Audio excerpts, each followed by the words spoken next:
Pastor Silvio, então nessa condição, por exemplo, da consciência do pecado, então a pessoa ela só erra se ela quiser, é assim? Essa abertura aqui foi muito rica, né? Riquíssima abertura lá. O pastor Flavinho pega na raiz etimológica da palavra, aí nós temos que voltar lá no início, como o pastor falou. Sim. Romanos 5, Paulo fala o seguinte, que por um entrou o pecado no mundo e a consequência a morte. Mas o mesmo versículo, ele fala que por Cristo Jesus, o dom da graça nos trouxe uma coisa, um ministério riquíssimo chamado reconciliação, nos reconciliou com Deus. Então veja bem, como o pastor Fabinho falou, essa raiz etimológica do pecado, já é uma natureza herdada do primeiro Adão, que ninguém escapa dela. Davi até orou, ele falou, em pecado eu fui gerado. E essa palavra pecado, que Paulo trata no capítulo 5, 6, 7, 8 de Romanos, não é aquilo que eu cometi. Essa palavra pecado, na raiz, ela é uma natureza, que tem uma origem, que está lá em Isaías 14, que é o 28, quando ele fala, até que se achou iniquidade em ti. Então, essa palavra pecado, ela é uma natureza. Eu tenho visto o pastor Márcio Valadão falar algo maravilhoso, quando ele insiste nisso, eu acho muito abençoado, quando ele fala que o nosso maior inimigo não é o diabo, é a falta de conhecimento. É verdade. Bom, o que essa falta de conhecimento nos proporciona e proporciona a qualquer um aí? É porque as pessoas ficam lutando contra os frutos do pecado. Então vira mais ou menos assim, de janeiro a dezembro, pequei, perdão, pequei, perdão, pequei, perdão, pequei, perdão. Se ela trata com a natureza do pecado, que aí Paulo explica isso em Romanos 6,6, quando ele diz, Romanos 6,6, é 66, hein? Que ele fala assim, sabendo isto que foi crucificado com ele o nosso velho homem, para que não sirvamos mais o pecado como escravo. Então, o corpo do pecado desfeito, a palavra no original é desfeito. Então, a experiência da cruz, crucificado com Cristo Jesus, meus pensamentos levados cativos a Cristo, porque agora eu mortifiquei minha carne pecaminosas concupiscências, é o único caminho que eu conheço que me proporciona ficar livre dessa natureza. Então, eu já não vou ficar lutando contra os frutos do pecado. Eu vou ter uma natureza pecaminosa crucificada com Cristo Jesus, e agora, o que Paulo fala em Romanos 8, aquele que é nascido de Deus não vive na prática do pecado. João, por outro lado, ele fala o seguinte, se eu disser que eu não tenho pecado, natureza do pecado, eu minto. Mas se confessarmos os nossos pecados, então veja bem, tem uma guerra nisso aí, está retratada lá em Romanos 7, Paulo fala disso, quem me livrará do corpo dessa morte? Ele dá um grito, glória a Deus, graças a Deus por Cristo Jesus. E o capítulo 8, então, vai falar daquela guerra da carne contra o espírito, carne contra o espírito, carne contra o espírito. Então, nós temos uma vitória diante de nós.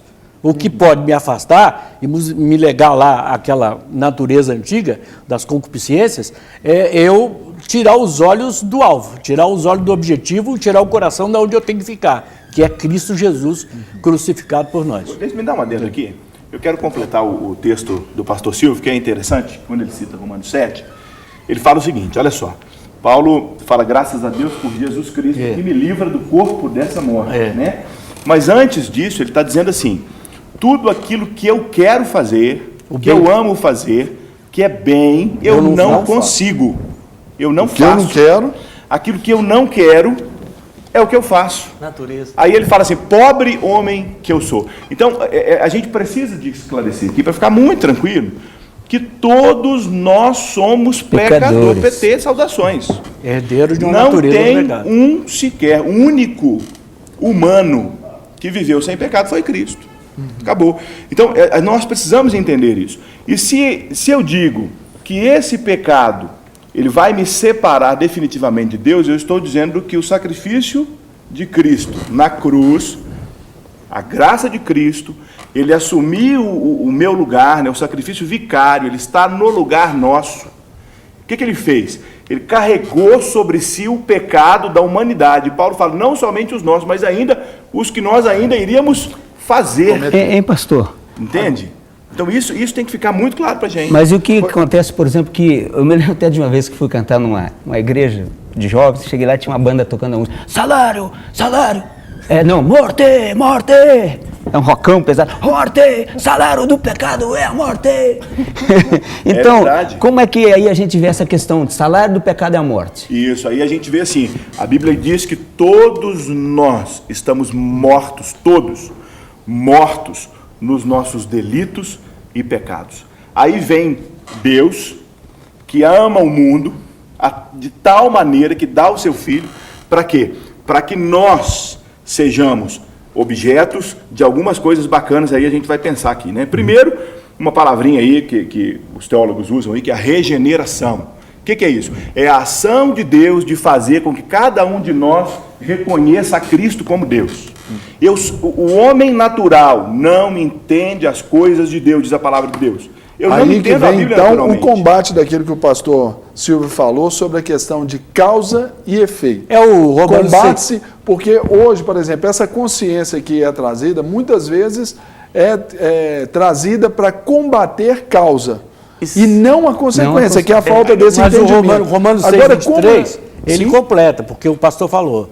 Ele fala, o salário do pecado é a morte, mas o dom gratuito de Deus é a vida eterna. Dada por quem? Por Cristo. Acabou. Em Cristo. Serginho, graça tem de Deus. Tem um deslocamento interessante para entender isso também, que é o seguinte: desde que entra o pecado, o homem se afasta de Deus. É verdade. Adão e Eva correm, se escondem. Biblicamente falando, o homem sozinho, ele não faz nenhum movimento para voltar para Deus. Ele é incapaz, ele é morto. Desde o início ali, Foi de a tudo, busca. sempre é Deus que faz esse movimento Fabinho, de buscar, maravilhoso. de trazer, de Sempre, fazer sempre, voltar. sempre. Então, o Antigo Testamento é uma revelação progressiva. Tudo Deus já havia criado para que o homem voltasse para Ele, escolhido uma nação para trazer essa revelação para nós. E Cristo já estava tudo planejado. Cristo não é um plano B. É isso aí. Ele não é um plano B. Depois que Adão e Eva erram, Deu errado, aí né? Deus fala assim, agora, quem poderá nos defender? Não tem um plano B. Cristo é o plano A. Um pregador uma vez disse assim, antes de Deus falar, haja luz, ele já tinha falado, haja cruz. É verdade. Ele só não escreveu isso na Bíblia. Me dá uma frase, Fabinho. Molado antes da fundação do mundo. As Escrituras dizem, né, que o sacrifício, que Cristo se entregou na cruz de nós antes da eternidade. Então é antes do fundamento, o plano já existia. Agora esse movimento de Deus para chegar na consciência. Olha só, irmãos, você falou da consciência. Isso. A consciência do pecado. Nós não teremos consciência de que somos pecadores se não formos confrontados por Deus. Um exemplo aqui. Aí vem o texto bíblico. O texto bíblico diz que é o Espírito de Deus que nos convence do pecado. É Ele que chega e fala, você é pecador. A religião não consegue convencer uma pessoa que ela é pecadora. De forma alguma. Ela não consegue convencer, ela argumenta, ela traz rito, ela traz situações. Mas aí eu acho que até onde que eu quero entrar, por exemplo, quando eu falei do combate de consequência e de causa. A causa é essa destituição de Deus, da separação de Deus. Religião não vai nos trazer isso. Não. Embora que no significado etimológico de religião seja o quê? Religação, Religar. é. Religar Nesse a Deus. aspecto, sim, Mas é uma não outra nossa compreensão. com Deus, mas de Deus com o homem. Não é isso, Fabinho? Esse é o primeiro A movimento. região ela não consegue ligar, porque sempre que ela vai ligar, ela não consegue ligar argumentando, porque ela diz, você é pecador por isso, por isso, por isso e por aquilo. Algumas situações o cidadão diz, não acho que isso é errado. Ele fica firme no ato que ele está fazendo, que ele não está errado. Ele não é convencido. Sem o convencimento de Deus, o cidadão ele está fazendo algo errado, só que ele não acredita que isso é errado, porque a gente está aqui segurando, achando que a gente vai conversar mais para frente. Pode falar, vamos O voltar. pecado ele consegue entrar e consegue segurar a pessoa porque ele causa prazer. Sempre. Ele Então- tem esse poder de sedução. Então, quando o cidadão tem prazer e ele deleita-se naquele prazer, ele acha que ele está certo.